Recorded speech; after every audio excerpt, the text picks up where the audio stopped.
Hello and welcome back again. Welcome to the third segment in this free 12-part course. I hope you've enjoyed what we've done so far. I know it's been quite simple, but if you remember me saying, this free 12-part course is aimed at beginner guitarists. So, of course, I'm showing you the most fundamental things that you'll need to be able to progress quickly. So I hope you've managed to practice tuning your guitar. I hope you've got an electric tuner by now. I hope you've practiced playing that little rock and roll riff that we learned a few days ago. And today I'm going to teach you how to play chords.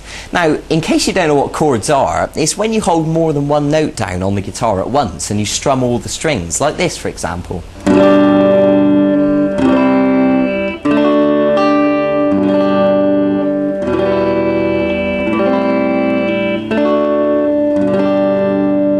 So that was just a few examples of some different chords, and of course the more chords you know, the more flexibility you're going to have to be able to play a variety of different songs. So I think it goes without saying that it's better to learn as many chords as possible, and then you really have got the ability to play more things. And especially if you're the sort of person who enjoys singing as well as playing, then chords are going to be brilliant for you because you'll be able to strum them whilst you sing over the top and it'll sound fantastic. But I want to start today by showing you three chords to begin with. I'm going to show you an E, an A, and a D chord.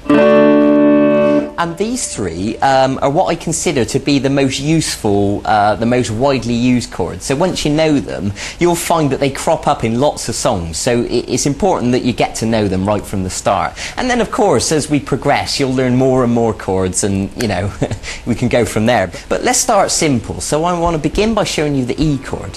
So if you take your first finger and put it onto the third string at fret 1, and then take your middle finger and put it onto the fifth string at fret 2. And then take your third finger and put it onto the fourth string at fret 2. Now, if you look at the chord box next to me, you'll see the diagram, you know, if you just need to clarify exactly where the notes go. Now, what I'm going to ask you to do is hold down with plenty of pressure and strum the strings. Now, ideally, all of those notes will sound nice and clear like that, but to be honest, I'd be surprised if you get it sounding perfect straight away. It would be perfectly normal if it sounded more like this at first. Now, let me explain some common mistakes that people make when learning chords. What you need to do is make sure you're holding down with the tip of your finger with plenty of pressure, and you need to arch these fingers up, and the reason for that is because you want plenty of space underneath the fingers. What we don't want to happen is for the back of these fingers accidentally to touch the next string and obstruct the note. So when you pluck each of the strings with the plectrum, it should sound nice and clear like that. So if any of these notes sound incorrect, it's probably because you're accidentally touching one of the strings with the back of your fingers accidentally. Okay? So it might take a little bit of work and you'll need to shuffle your fingers around and get used to how to hold down the chord, but eventually you'll get it sounding nice and clear. So that's something to work towards. So the next chord I want to show you is the A chord, and it looks like this. So what I'm going to ask you to do is to put your first finger on the fourth string at fret 2, and the middle finger on the third string at fret 2, and then the third finger on the second string at fret 2. So they're all at fret 2, but unfortunately there's not quite enough room really to fit them all in. Ideally we'd like to get them right next to the fret, but in reality what happens is we end up using them at an angle like this because that's the only way really to squash them in there. And of course everyone's hands are different, you know, if you've got skinny little fingers then you'll probably find it easier. So look at the chord chart next to me just to clarify what notes we're holding down. Now with the A chord we're just going to use 5 strings, and what I mean by that is we're not going to pluck the 6th string, we're just going to pluck the 5th string downwards like this. Okay, now of course, like I said before, it would be unusual if you got it sounding perfect straight away. You know, what usually happens, the back of this finger on an A chord accidentally touches the first string. So what I want you to do is make sure that the first string is open correctly as it should be. And if it is, then brilliant. And just pluck those 5 strings again just to check it's okay. Okay, good. So now let's move on to the third chord I'm going to show you, which is the D chord. So if you put your first finger on the third string at fret 2. Now listen carefully to this, because some people get muddled up with this one.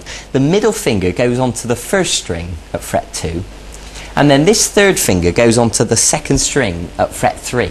Okay? Now the same thing applies, you know, arch these fingers up, hold down with plenty of pressure, and with the D chord we're just going to strum 4 strings. And what I mean is we're not going to pluck these 2 top strings. So 4, 3, 2, 1. Okay, so what I'd like you to do now is to stop the video and practice each one of these chords. The E chord with all the strings, the A chord with 5 strings, and the D chord with just 4 strings. And of course, with this video, you also downloaded a PDF document, and you can print that out, and it's got the diagrams there for you, so you can look at them next to you, so you don't have to keep rewinding the video. And practice them and get them sounding nice and clear. Now, there's something else I want to tell you. You may have noticed my thumb sort of kind of hanging around here over the top of the guitar, and there is a reason for this. When we're strumming the A chord, for example, we don't want the 6th string to accidentally make a noise.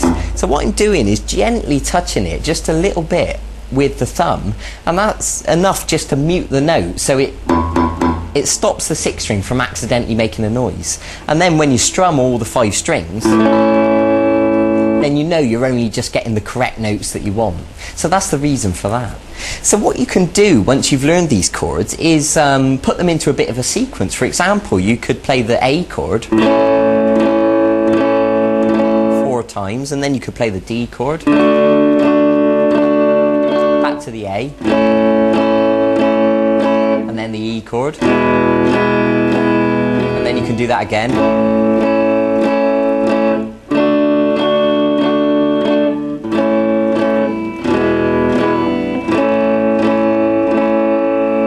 You can begin practicing changing from one chord to the other, and you'll find that you'll get quicker and quicker at changing from shape to shape. Good. So that is a brilliant place to begin with chords. So I suggest you go and practice that now. Go and get on with it.